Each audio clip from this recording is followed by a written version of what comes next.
हिरण्मयेन पात्रेण सत्यस्यापेतं मुखम तत्त्वं पूषण पावृणु सत्य धर्माय दृष्टे। हे पोषण करने वाले प्रभु, सत्य रूपी धर्म की उपासना करने वाले इस उपासक को अपना दर्शन देने के लिए अपना आवरण दूर कीजिए। सनातनी बंधुओं, आप सबों का बहुत बहुत स्वागत है। आज हम इस विषय पर जागृत होंगे कि सनातन धर्मावलंबी का ईश्वर कौन है। इस संबंध में सनातन धर्मावलंबी में भी उनके बीच भी स्पष्टता नहीं है और अन्य धर्मावलंबी तो बिल्कुल ही घबरा जाते हैं विभिन्न पूजा पद्धतियों को देख करके। सनातन धर्म में जो विभिन्न पूजा पद्धतियां हैं उनको देख करके बिल्कुल ही घबरा जाते हैं। तो इस संबंध में स्पष्ट होना आवश्यक है। सनातन धर्मावलंबी का ईश्वर, उसे हम ब्रह्म कहते हैं। ब्रह्म का ही अन्य नाम ओम है और परब्रह्म भी कहते हैं, परमपिता परमेश्वर भी कहते हैं। और ये जो ब्रह्म है ये ब्रह्मा से भिन्न है। ब्रह्मा विष्णु महेश सनातन धर्मावलंबियों के देवता हैं, उससे ये ब्रह्म भिन्न है। ब्रह्म के संबंध में पहले जान लें। सर्वं खल्विदं ब्रह्म तज्जलानीति शांत उपासीत। यह सब निश्चय ब्रह्म ही है, इसलिए मनुष्य को शांत होकर उसी की उपासना करनी चाहिए। यह ब्रह्म के संबंध में कहा गया है। अब ब्रह्म हैं, ब्रह्मा हैं, विष्णु हैं, महेश हैं। तो ब्रह्मा विष्णु एवं महेश सनातन में देवता हैं, उनकी भी पूजा की जाती है और ब्रह्म की उपासना की जाती है। देवता की जो अवधारणा है सनातन में, वह यह है कि जो देता है वह देवता है, अर्थात देवता हमें देता है। हमारे ऋषि मुनि बहुत ही वैज्ञानिक विचारों के थे, तो उन्होंने देवता की अवधारणा को बहुत ही विस्तार दिया और जो भी वस्तु या संसाधन समाज को देता है उसको देवता के रूप में चिन्हित किया। जैसे नदी को, सूर्य को, तुलसी के वृक्ष को, धात्री फल के वृक्ष को, इन सबों को उन लोगों ने देवता का दर्जा किया। अब यह जानना आवश्यक है कि देवता और ब्रह्म में विभाजनकारी रेखा क्या है।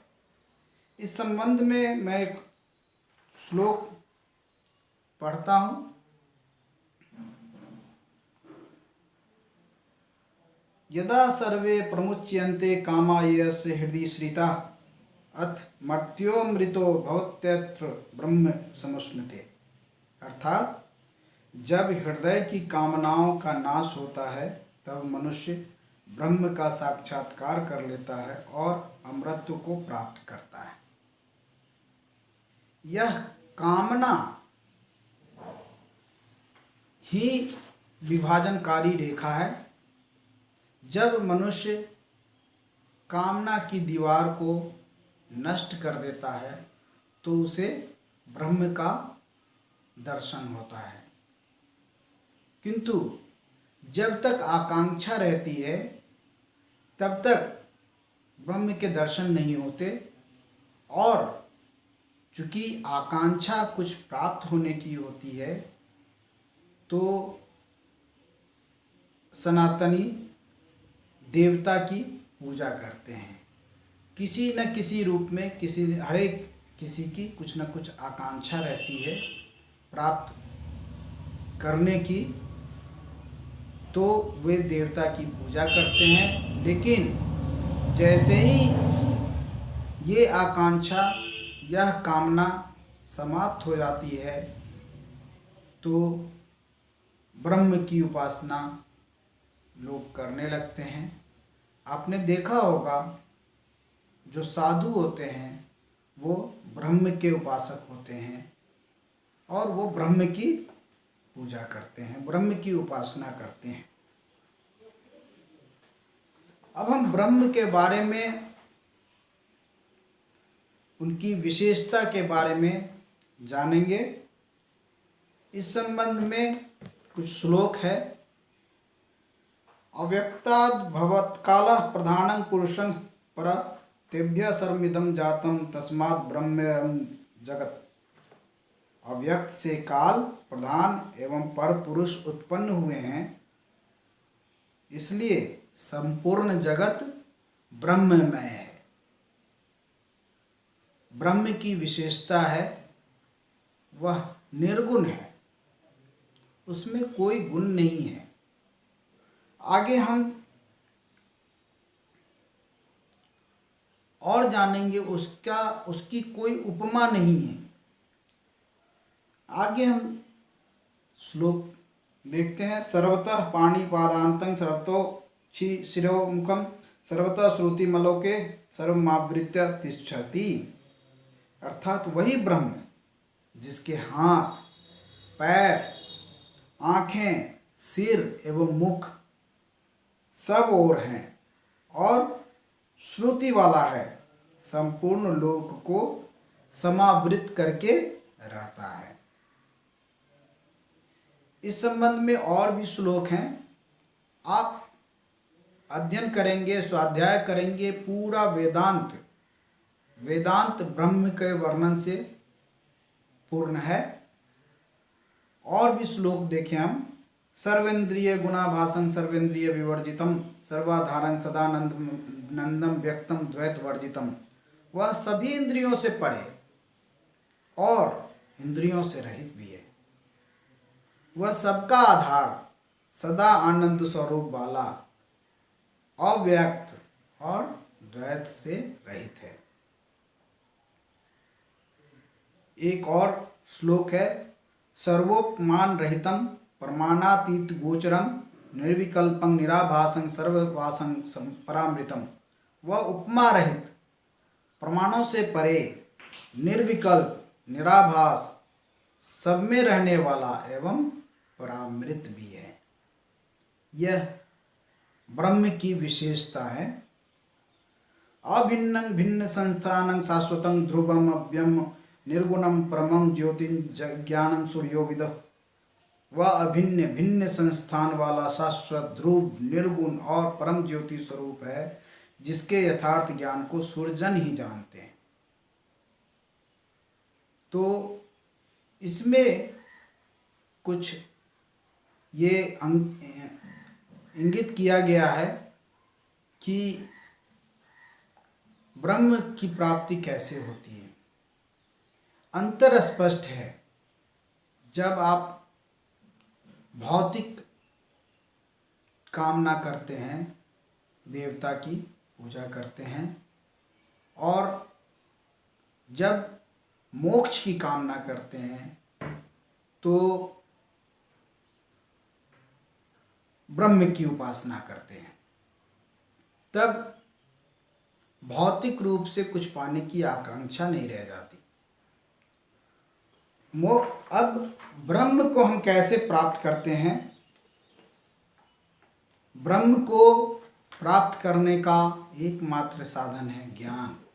ज्ञान के चक्षु से हम ब्रह्म को प्राप्त करते हैं।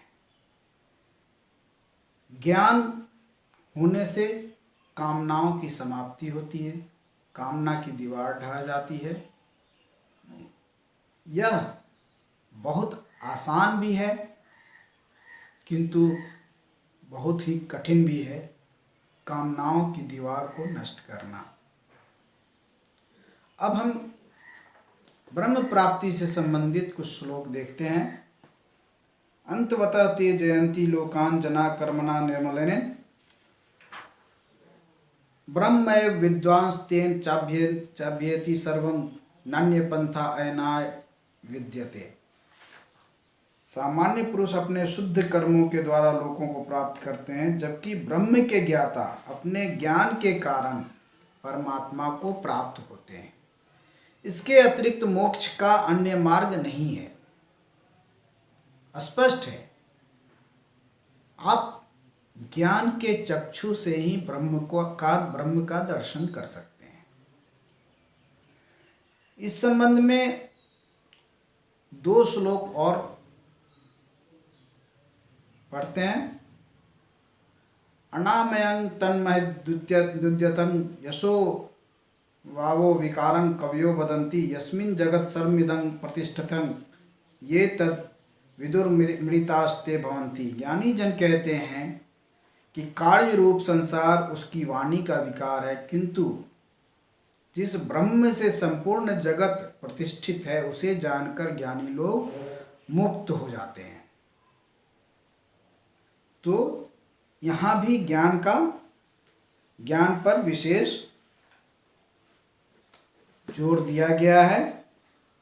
एक और श्लोक है, न सादृश्ये तिष्ठति रूपमस्य न चक्षुषा पश्यति कश्चिदेनम मनीष याथो मनसा हृदा च एनम विदुर्मृतास्ते भवन्ति योगीन अस्तं प्रपश्यन्ति भगवन्तं सनातनम। उस परम ब्रह्म परमात्मा के सदृश कोई स्थित नहीं है, न ही उसे अपने चक्षु से कोई देख पाता है। ज्ञानी जन अपने हृदय एवं मन से उसे जानकर अमर हो जाते हैं। उस सनातन भगवान का योगी जन दर्शन करते हैं। जब कामना की समाप्ति हो जाती है तो उस ब्रह्म का दर्शन होता है। तो ये अंतर है।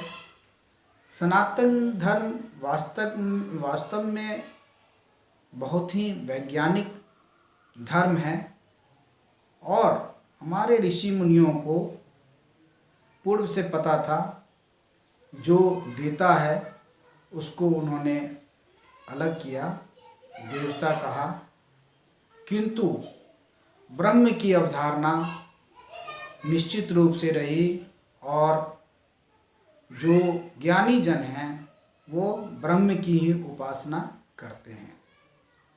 आप सबों को बहुत बहुत धन्यवाद।